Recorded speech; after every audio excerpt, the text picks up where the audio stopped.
좋아요는 사랑입니다. 오늘 하나님께서 우리에게 주시는 말씀은 욥기 14장 1절에서 12절 말씀입니다. 오늘 말씀도 욥이 하나님 앞에서 고백하는 내용이 기록되어 있습니다. 이 말씀을 통하여서 우리가 묵상할 수 있는 몇 가지 내용이 있습니다. 첫 번째로 우리가 묵상할 수 있는 내용은 우리의 삶은 고난으로 가득 차 있음을 알고 인생의 바른 의미를 찾게 하옵소서입니다.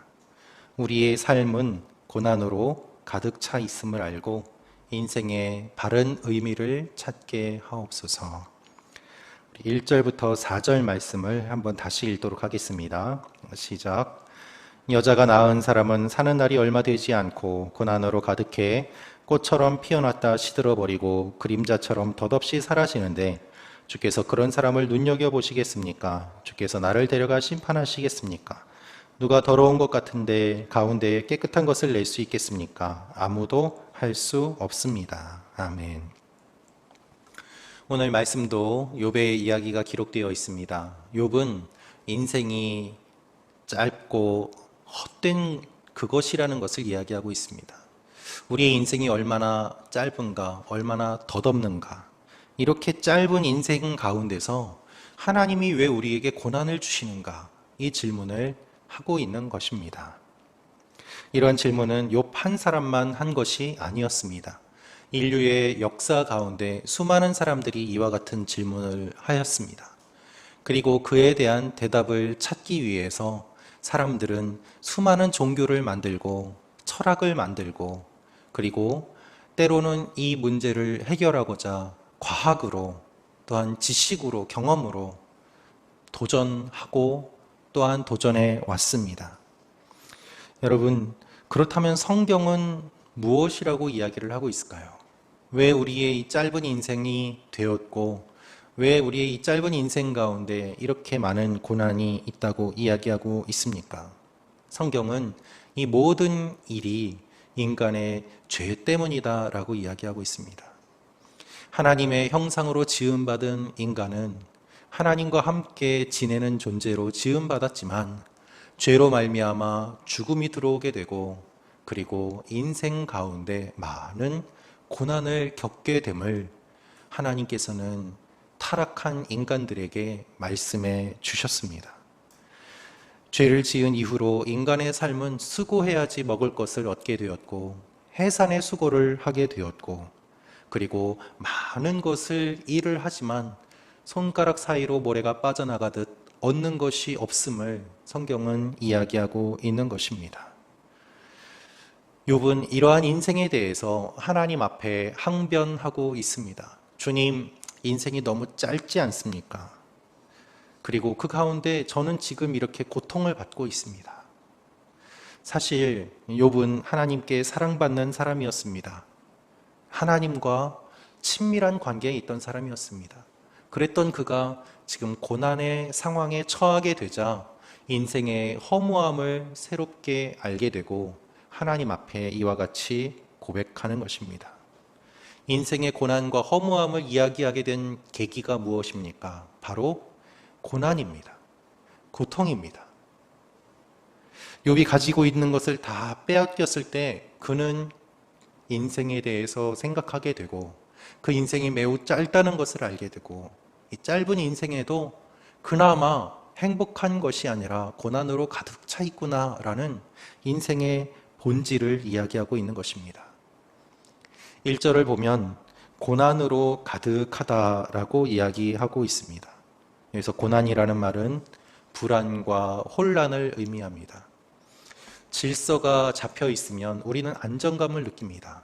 그러나 우리 인생은 언제나 무질서해 보이고 갑자기 어떤 일들이 일어나게 되고 그것으로 인해서 혼란과 그리고 아픔과 고통을 경험하게 되는 것입니다.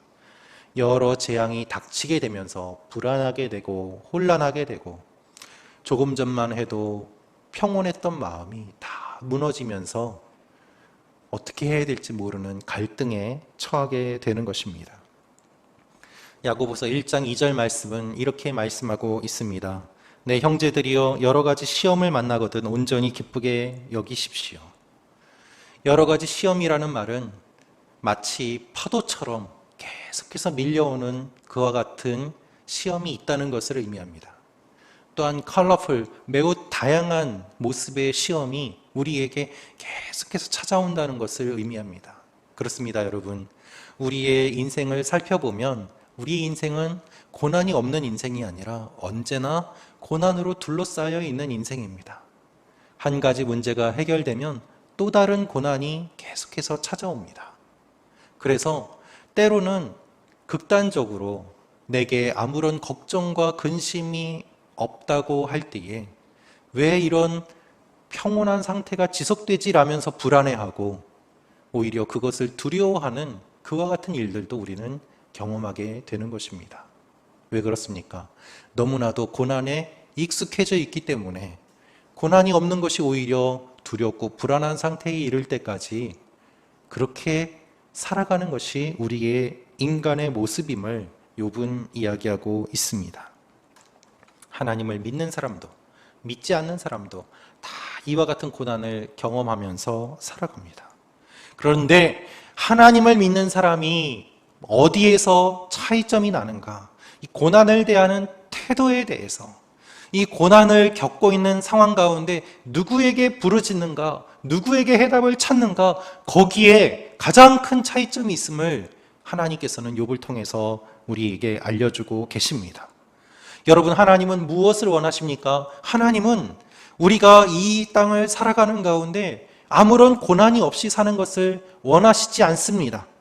하나님께서는 반드시 그 고난이 없고 평온하고 영원히 살 것을 우리에게 약속해 주셨습니다. 그것이 이루어집니다. 언제입니까? 주님을 만날 그때, 주님이 재림하시는 그때 우리는 영원한 생명을 얻게 됩니다. 그 전까지는 어쩔 수 없이 이 땅을 살아가면서 우리는 많은 고난을 경험할 수밖에 없음을 주님 말씀하십니다. 그렇다면 하나님께서 원하시는 것은 무엇입니까? 고난이 없는 인생이 아니라 이 고난 가운데서 주님을 만나고 고통 가운데서 하나님을 찾는 인생이 되기를 원하고 계십니다. 저도 어릴 때에 저희 가정에 큰 어려움이 찾아왔습니다. 저희 아버님께서 불치의 병에 걸리셨습니다. 가족들이 어떻게 해야 될지 알 수 없었습니다. 온갖 방법은 다 써봤습니다. 그런데 모든 것이 허사였어요. 우리의 힘으로 할 수 없고 아무것도 하지 못한다는 무기력감으로 둘러싸여 있을 때 이웃에 사시는 집사님이 예수 믿으면 병이 낫는다고 전도해 주셨습니다. 그리고 그 말을 듣고 정말로 지푸라기라도 잡는 심정으로 교회를 다니기 시작하였고 그 이후로 아버지의 상태가 좋아지시고 나중에는 완쾌가 되셨어요. 할렐루야. 고난 가운데서 다 잃어버렸지만 저희 가족 모두 다 함께 주님을 만나는 그 일을 경험하면서 다 잃어버렸지만 주님 한 분 만난 그것이 가장 좋은 것이었구나라는 것을 가족들이 고백하였고, 그리고 나중에 저희 아버님께서는 암으로 세상을 떠나셨지만 하나님께서 병을 고쳐주시지 않아도 하나님이 우리의 하나님임을 고백하는 믿음에 이르기까지 우리를 인도해 주셨음을 기억하며 아버님께서는 감사하며 천국에서 만나자고 손을 흔들고 유언을 남겨주셨습니다. 여러분, 고난이 없는 것이 유익이 아니라 고난이 있어도 주님을 만나는 것이 유익입니다. 주님이 우리에게 고난을 주시는 이유는 우리를 괴롭히시기 위해서가 아니라 그 일을 통해서 우리를 만나기 원하시는 거예요. 우리의 짧은 인생 언제까지 불평과 원망만 하다가 떠나겠습니까? 우리의 짧은 인생 고난이 있어도 이 고난을 통해서 주님을 만나고 끝까지 내가 주님을 사랑하겠다고 고백하는 그 고백 가운데 살아가는 아름다운 믿음의 모습으로 우리가 변화되어 나갈 때에 하나님께서 우리를 보시며 기뻐하시고 우리의 눈물을 나중에 다 닦아주시고 잘했다, 수고했다, 그렇게 우리를 안아주시지 않겠습니까? 그래서 이 땅에서 흘리는 눈물은 천국에서 보석으로 변화되며 하나님께서 우리를 아름답게 만들어 주신다는 사실을 기억하시기를 바랍니다. 그래서 하나님 안에서 이 고통 가운데서 인생의 의미를 바르게 해석하시는 여러분이 되시기를 축원합니다. 두 번째로 우리가 묵상할 수 있는 내용이 있습니다. 그것은 우리의 인생이 유한함을 기억하고 하나님 앞에서 의미 있는 인생을 살게 하옵소서입니다. 우리 인생의 유한함을 기억하고 하나님 앞에서 의미 있는 인생을 살게 하옵소서. 5절, 6절 말씀을 같이 읽겠습니다. 시작. 사람이 사는 날이 정해져 있고 그 달수가 주께 있는 것을 보면 주께서 사람이 넘을 수 없는 한계를 정해 주신 것입니다. 그러니 그가 쉴 수 있도록 눈을 떼 주십시오. 그가 일꾼처럼 그날을 채울 때까지 말입니다. 욥은 인생이 유한하다고 고백합니다. 하나님, 인생은 짧습니다. 하나님이 그렇게 정해 주시지 않았습니까? 그러니 이제 고난을 좀 없애 주시고 고난에서 쉴 수 있도록 하나님, 나를 이렇게 꽉 누르고 있는 하나님의 손을 잠시 좀 치워주시면 안 되겠습니까? 5절은 그의 한계들을 정하셨고 그는 위반하지 말아야 된다라고 해석할 수 있습니다. 아담과 하와가 선악을 알게 하는 나무의 열매를 따먹었습니다. 그런데 하나님께서는 그 이후에 생명을 주관하는 열매는 따먹지 못하도록 지키셨습니다.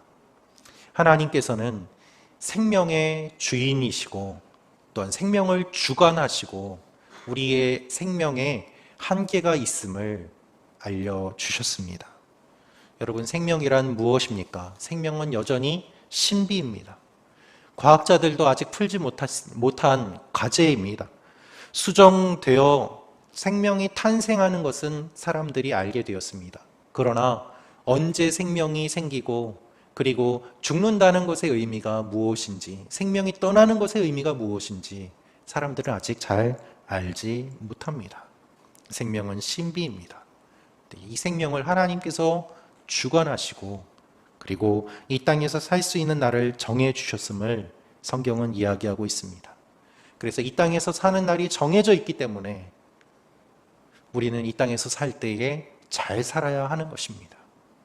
이 땅에서 살 때에 주님과 동행하며 이 땅에서 살 때 주님을 만나며 주님이 우리에게 주신 기회를 선용해야 하는 것입니다. 예수님께서는 누가복음 12장 16절에서 한 어리석은 부자의 비유를 말씀하셨습니다. 그가 가진 밭에서 많은 소출이 생겼습니다. 그가 더 이상 쌓을 곳이 없게 되자 그는 이렇게 생각합니다. 창고를 더 크게 만들자.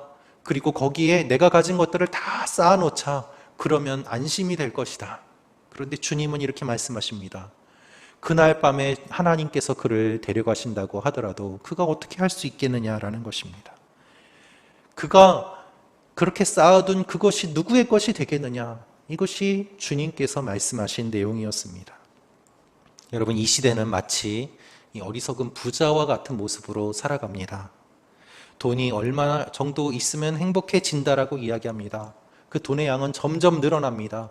예전에는 이 정도의 금액만 있어도 행복했는데 요즘은 더 많은 수십억, 수백억이 있어야지 나중에 편안하게 살 수 있다, 안심할 수 있다라고 이야기하면서 그렇게 살지 못하는 수많은 사람들을 좌절시키고 불안감을 조성하기도 합니다. 계속 더 많은 것들을 쌓아두어야지 안심이라고 이야기를 합니다. 그런데 주님은 우리 인생이 유한함을 말씀하고 계세요. 그래서 욥은 이렇게 고백합니다. 주님, 나의 인생이 유한함을 주님이 아시지 않습니까? 저를 도와주십시오. 이것이 우리의 기도가 되어야 할 것입니다. 고난 속에서 우리의 인생이 무엇을 추구하며 살았는지, 내가 얼마만큼 쌓아두었는지, 그 쌓아둔 것으로 무엇을 하고 있는지, 하나님이 주신 것으로 나는 어떠한 삶을 살아왔는지 돌아보는 계기가 되도록 하나님께서는 우리에게 고난을 주시는 것입니다. 여러분의 인생은 지금까지 하나님께서 이끌어 오신 인생입니다. 그러나 그 가운데서 나는 어떻게 반응하였는가? 말씀을 통하여서 다시 한번 우리의 모습을 돌아보고 남은 인생, 우리는 얼마 남았는지 알지 못하지만 끝까지 최선을 다해서 주님과 하루하루 동행하며 나아가기를 주님은 원하고 계시는 것입니다. 오늘 하루 하나님께서 여러분에게 주시는 것들을 풍성히 맛보아 아시기를 축원합니다. 그것으로 여러분만을 채우는 것이 아니라 나누어 주고도 풍성한 여러분의 삶이 되시기를 축원합니다. 나만을 위해서 쌓아두는 것이 아니라 주님께서 주신 인생, 의미 있는 인생 살아가도록 하나님께서 이끌어가고 계심을 믿으시기를 축원합니다. 성경을 보면 어떤 사람은 930세, 960세까지 살았지만 그의 삶은 단 한마디로 정리하고 있습니다. 그가 몇 살까지 살다가 죽었다. 그러나 얼마 살지 못한 사람이라고 하더라도 하나님께서는 성경에 길게 기록하고 있는 사람도 있습니다. 하나님 앞에서는 몇 년을 살았느냐가 중요한 것이 아니라 어떠한 인생을 살았느냐가 더 중요하기 때문입니다. 그러므로 여러분, 오래 사는 것을 기도하는 것도 필요하지만 오래 사는 만큼 의미 있는 인생이 되도록 기도해야 되지 않겠습니까? 오늘 하루 그러한 의미 있는 하루가 되시기를 축원합니다. 세 번째로 우리가 알 수 있는 내용이 있습니다. 하나님이 없는 인생은 허무함을 알고 하나님을 찾게 하옵소서. 하나님이 없는 인생은 허무함을 알고 하나님을 찾게 하옵소서. 우리 10절부터 12절 말씀 같이 읽겠습니다. 시작. 그러나 사람은 죽으면 사라집니다. 참으로 사람이 숨을 거두면 온데간데 없이 사라집니다. 바다에서 물이 사라지고 강이 잦아들어 바짝 마르게 되는 것 같이 사람도 한 번 누우면 일어나지 못합니다. 하늘이 사라질 때까지 일어나지 못하고 그 잠에서 깨어나지 못합니다. 욥은 인생을 나무에 비유합니다. 그래서 그 밑둥이 잘리고 그리고 다 죽은 것처럼 보여도 물이 공급되고 환경이 조성되면 다시 싹을 틔우고 살아나는 그런 일들이 일어나는데 사람은 그렇게 되지 못한다는 것입니다. 사람은 한번 죽으면 사라진다. 이것이 욥이 하나님께 고백하고 있는 내용인 것입니다. 그렇다면 여러분 어떻게 해야 할까요? 욥은 오늘 말씀을 통해서 단지 인생을 비관적으로 보고 있을 뿐입니까? 욥은 염세적인 사람입니까? 우리가 이 말씀을 통해서 그렇구나, 인생은 허무하구나, 우리도 그렇게 허무하게 살아야 되겠구나, 그렇게 적용해야 되겠습니까? 아니요. 오늘 말씀은 그것을 이야기하는 것이 아닙니다. 욥이 보는 것은 인간의 본질이에요. 우리의 본질이 허무한 인생이구나라는 거예요. 그런데 허무한 인생이 되는 이유가 있습니다. 그것은 하나님이 없는 인생이 허무하다는 것이죠. 지금까지 하나님과 동행했습니다. 그런데 그가 지금 하나님의 부재를 경험합니다. 아무리 기도해도 하나님이 응답해 주시지 않아요. 멀리 떨어져 있는 것 같아요. 그렇기 때문에 그가 지금 느끼는 것은 내가 지금까지 만족하고 이렇게 평온하게 의미를 누리며 살았던 것은 하나님과 함께 했기 때문이구나. 하나님이 안 계시니까 이렇게 허무해지는구나. 이 고백을 그가 고난 가운데서 자신의 인생을 돌아보며 하고 있는 것입니다. 그래서 그는 고난 가운데서 끝까지 하나님을 찾습니다.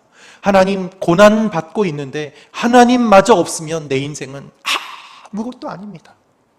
하나님마저 없으면 나는 정말 끝입니다. 이 간절함으로 정말로 말 그대로 배수의 진을 치고 하나님께 뛰어들고 있는 것이 욥이 이렇게 이야기하고 있는 모습인 것입니다. 여러분, 우리의 인생은 죽음을 향해서 가고 있습니다. 내가 살아간다라는 것은 죽어간다라는 의미가 돼요. 내가 하루를 살았다라는 말은 하루를 죽음을 향해서 더 가까이 간다라는 의미가 되지 않습니까? 언제 죽을지는 모르지만 하루 더 살았다는 것이 하루 더 죽음을 향해 가는 것이죠. 여러분이 얼마나 역설적인 일입니까? 따라서 살아간다는 것은 이 땅에서의 삶을 의미하는 것이 아니라 내가 죽음은 맞이하지만 그 너머에 있는 영생을 바라보며 살아가는 그때에만이 진정한 살아간다는 말의 의미가 될 것입니다. 그렇지 않다면 우리는 살아간다는 말을 쓰지 않고 죽어간다는 말을 써야 될 것입니다. 그런데 하나님이 영생을 주셨고 하나님이 우리와 함께 하시고 하나님이 나를 불러주셔서 아무도 모르는 나 같은 인생이 하나님께 쓰임받는 인생이 되고 이 자리에 와서 기도하고 예배드리는 예배자가 되었다는 사실, 이것이 얼마나 놀라운 일입니까? 죽을 수밖에 없는 인생이 주님을 만남으로 인해서 영원한 생명을 누리게 되었습니다. 할렐루야! 이것이 얼마나 놀라운 복음입니까?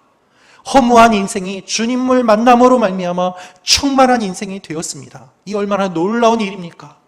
이것이 복음입니다. 여러분, 이 복음을 모르며 사는 사람들이 많이 있습니다. 주위를 둘러보십시오. 세상 사람들의 눈이 공허하게 풀려 있고 인생의 목적을 모른 채, 의미를 찾지 못한 채 그들이 찾을 수 있는 유일한 의미는 오직 돈, 명예, 권력, 그것을 쫓아가고 있는 그런 모습 아닙니까? 그것이 그렇게 의미가 있단 말입니까? 여러분, 우리는 인생의 허무함을 먼저 깨달아야 합니다. 그리고 주님을 만나야 합니다. 이 복음의 의미를 우리가 먼저 체험해야 합니다. 그것으로 말미암아 죽어가는 사람들, 의미가 없는 사람들에게 삶의 의미를 던져주고 영생이 있음을 선포하는 것, 그것이 하나님이 우리를 통하여서 이루기 원하시는 일입니다. 오늘 그 일들이 여러분을 통해서 일어나시기를 축원합니다. 죽음 가운데, 절망 가운데, 아무것도 할 수 없었던 저희 가정 가운데 복음을 전해주셨던 그 평범한 집사님의 전도로 말미암아 저희 가족이 구원받고 살아났던 것처럼 여러분이 복음을 전하여 주심으로 말미암아 살아나는 가정들이 있습니다. 최근에 얼마 전에 저희 교회에 새 가족으로 등록하신 분을 제가 만나서 이야기를 들었습니다. 그분이 이러한 이야기를 하셨습니다. 제가 교회 나오기 전에는 몰랐는데 교회 나와서 예수님을 만나고 나니까 너무 좋습니다. 그런데 목사님, 왜 이렇게 좋은 거를 교회 다니는 분들이 저한테 이렇게 늦게 알려주셨습니까? 제가 너무 찔림이 되더라고요. 여러분, 오늘도 여러분을 통해서 복음의 소식을 듣기 원하는 분들이 주위에 있습니다.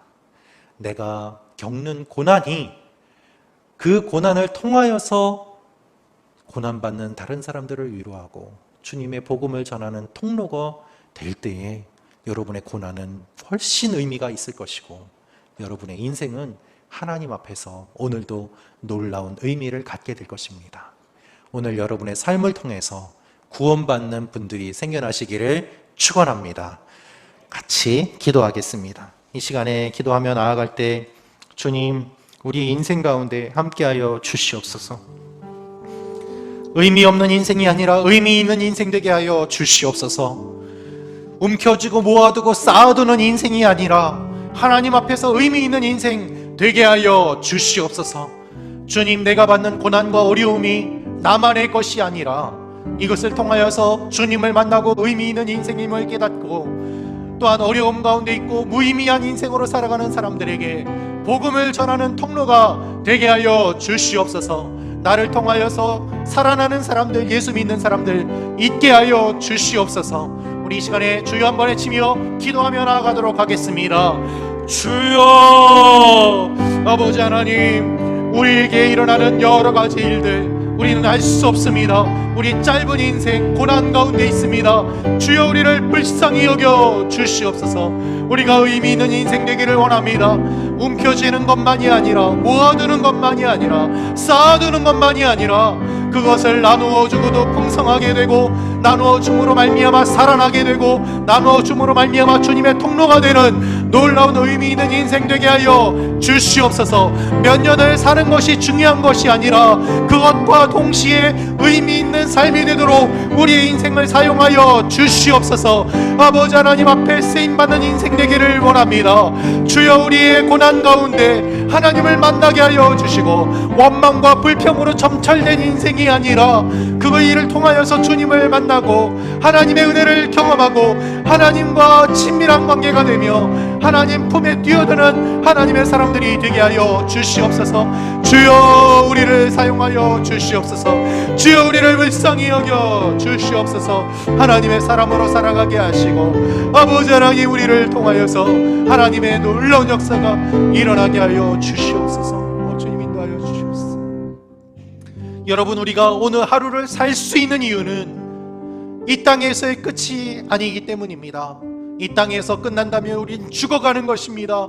그러나 영원한 생명이 주어져 있기 때문에 그것을 바라보며 우리는 살아갑니다. 영생을 살아갑니다. 주님, 우리를 살려주신 주님, 우리를 통하여서 다른 사람들도 살려주시옵소서. 오늘도 주님을 통하여서 살아가는 하루가 되게 도와주시고 살리는 하루가 되게 하여 주시옵소서. 어둠 가운데, 절망 가운데, 좌절 가운데 있는 사람들에게 우리가 주님의 손과 발이 되어 나아가게 도와주시고 하나님의 은혜와 사랑을 전하는 하나님의 자녀들이 되게 하여 주시옵소서. 다시 한번 주여 한번 외치며 기도하며 나아가겠습니다. 주여, 아버지, 살아가기를 원합니다. 살리기를 원합니다. 살아나기를 원합니다. 사방에서 생기가 불어오게 하시고 우리를 마른 뼈와 같은 존재에서 살아나게 하시며 하나님의 군대로 만들어 주시옵소서. 그것으로 말미암아 어둠의 세력들과 싸우며 죽어가는 사람들을 살리며 병든 자를 고치며 서로 중보하며 세워주며 응원하며 격려하며 나아가는 하나님의 사람들이 되게 하여 주시옵소서. 복음의 통로가 되게 하여 주시고 생명의 통로가 되게 하여 주시고 축복의 통로가 되게 하여 주시옵소서. 아버지, 우리를 불쌍히 여겨 주시옵소서. 우리 마지막으로 몸이 아픈 분들 위하여 기도하기를 원합니다. 특별히 가족의 구원을 위하여 기도하고 계시는 분들 우리 주위에 많이 계십니다. 또한 우리 자녀들을 위하여 기도하기를 원합니다. 수능과 또 자녀들의 게임 중독과 관계의 어려움과 학업의 어려움과 부모님과의 관계 가운데서 일어나는 여러 가지 일들 주님 불쌍히 여겨 주시옵소서. 하나님께서 주신 관계의 선물들이 지금 어려움으로 다가오고 있습니다. 주님, 이것들이 변화되게 하여 주시고 하나님께서 새롭게 하여 주시옵소서. 회복시켜 주시옵소서. 주여 한번 외치며 다시 기도하겠습니다. 주여, 아버지, 병든 자를 위하여 기도합니다. 몸이 아픈 분들 고쳐 주시옵소서. 주님을 만나게 하여 주시옵소서. 마음이 회복되게 하시고 건강이 회복되게 하시고 아버지 하나님, 단지 낫는 것만으로 그치지 않고 주님을 만나고 변화되는 일들이 일어나게 하여 주시옵소서. 우리 깨어진 관계들 회복시켜 주시옵소서. 우리 자녀들 축복하여 주시옵소서. 수능을 앞둔 자녀들 불안하지 않게 하여 주시고 아버지 하나님, 그 길을 주님께서 인도하여 주심을 먼저 기도함으로 깨달아 알게 하여 주시옵소서. 이 수능 가운데 아버지 하나님, 입시 가운데 어려운 우리 자녀들 이것으로 힘들어하는 것만이 아니라 주님과 동행하게 하시고 주님을 만나게 하시고 하나님의 사람으로 변화되는 일들이 일어나게 하여 주시옵소서. 우리 자녀들이 부모님과의 관계가 회복되기를 원합니다. 친구들과의 관계가 회복되기를 원합니다. 내면의 관계가 회복되기를 원합니다. 게임 중독과 인터넷 중독과 또한 여러 가지 중독들이 떠나가게 하시고 주님만을 바라보게 하여 주시옵소서. 하나님의 사람으로 세워지게 하여 주시옵소서. 오 주님, 우리의 기도에 응답하여 주시옵소서. 주님, 우리의 인생은 유한하고 우리는 아무것도 할 수 없음을 고백합니다. 우리의 무력감을 주님 앞에 고백하오니 주님의 전능하심으로 우리의 무기력감과 무력함을 덮어 주시옵소서.